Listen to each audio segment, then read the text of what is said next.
در موج برنامه اطلاعاتی خبر.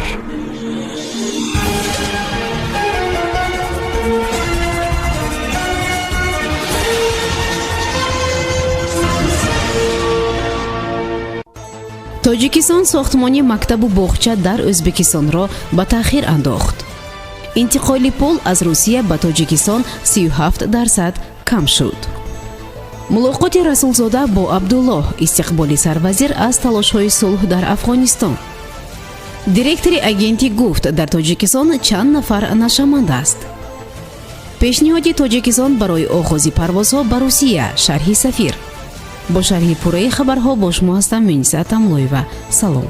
тоҷикҳои вилоятҳои Самарқанду Фарғонаи Ӯзбекистон мунтазири баҳрабардорӣ аз мактаб ва боғчаи бачагонаи сохти Тоҷикистон ҳастанд. сафири Тоҷикистон дар Ӯзбекистон Содиқ Имомӣ ба вилояти Фарғона сафар карда буд. иллати ба таъхир афтодани сохтмони мактабу боғчаи кӯдаконаро дар ин минтақа ба густариши вируси корона рабт дод.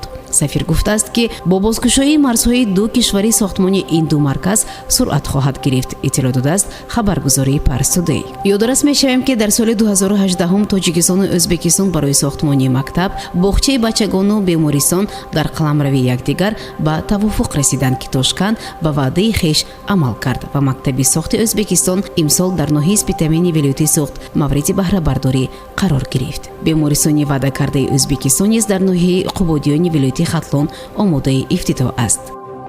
ҳаҷми интиқоли пул аз Русия ба Тоҷикистон дар 9 моҳи соли равон нисбат ба ҳамин давраи соли 2019 дар маҷмӯъ ҳудуди 37% коҳиш ёфтааст. ҳаҷми интиқоли пулии шахсони воқеӣ аз Русия ба Тоҷикистон тавассути низомҳои пардохт дар моҳи январ-сентябри соли ҷорӣ аз 1.2 миллиард доллар гузашт ки нисбати соли гузашта қариб 3 баробар зиёд мебошад. аммо дар маҷмӯъ ҳаҷми интиқоли пул аз Русия ба Тоҷикистон коҳиш ёфтааст, хабар медиҳад Бонки Марказии Русия. ҳаҷми интиқоли пул аз ҷониби шахсони воқеӣ дар 9 моҳи аввали соли ҷорӣ нисбат ба ҳамин давраи соли гузашта 3 маротиба зиёд аст. он замон ҳаҷми интиқолҳо ба 434 миллион доллар расида буд. ба иттилои манбаъ дар умум ҳаҷми интиқоли пул аз Русия ба Тоҷикистон қариб 37% коҳиш ёфтааст. ҳамин тариқ дар 9 моҳи соли ҷорӣ шахсони воқеию ҳуқуқӣ дар маҷмӯъ аз Русия ба Тоҷикистон 717 миллион доллар камтар интиқол доданд. бинобар ин маблағ аз 1.9 то 1.2 миллиард доллар коҳиш ёфтааст.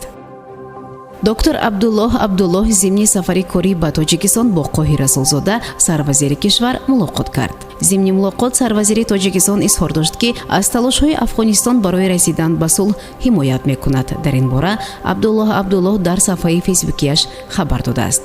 ба навиштаи ӯ сарвазири Тоҷикистон гуфтааст: афғонистон аз дӯстон ва муттаҳидини Тоҷикистон аст.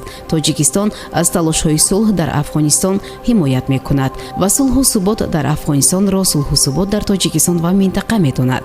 Расулзода ҳамзамон гуфтааст ки умедвор аст талошҳои ҷорӣ барои расидан ба сулҳ дар Афғонистон натиҷае бидиҳанд.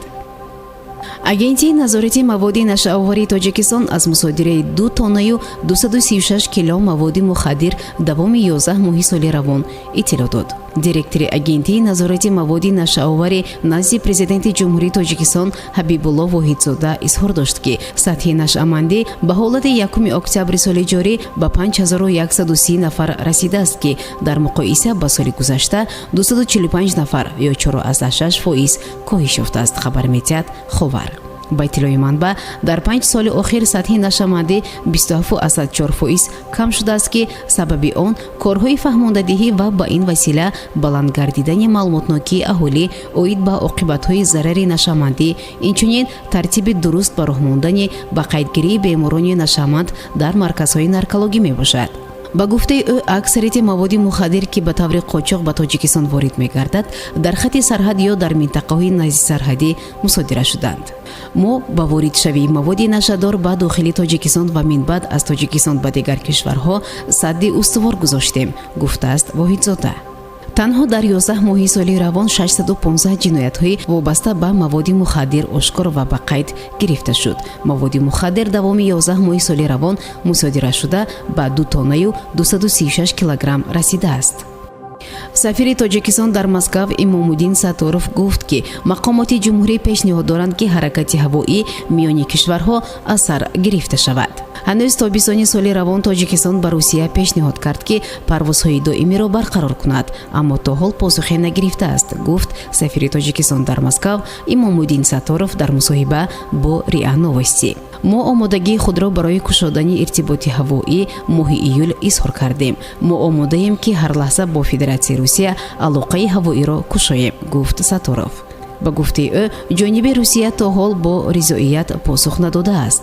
то ба ҳол онҳо вазъи эпидемиологиро дар назар доранд ки ҳоло номуносиб аст. фикр мекунам мо бояд марзро боз кунем, зеро иқтисод бояд кор кунад, афзудааст сафир. манбаъ афзудааст ки таи моҳҳои сентябр ва октябр ҳамрӯза байни кишварҳо дар як моҳ 140 парвози чартерӣ анҷом дода шуда буд. шунавандагони гиромӣ, дар ҳамҷо барномаи иттилоотии хабар ба поён мерасад. барои ҳар яки шумо таъсиятиву некномиро хоҳонем. хайр. барномаи иттилоотии хабар аз рӯйдодҳои Тоҷикистон, минтақа ва ҷаҳон огоҳ бош.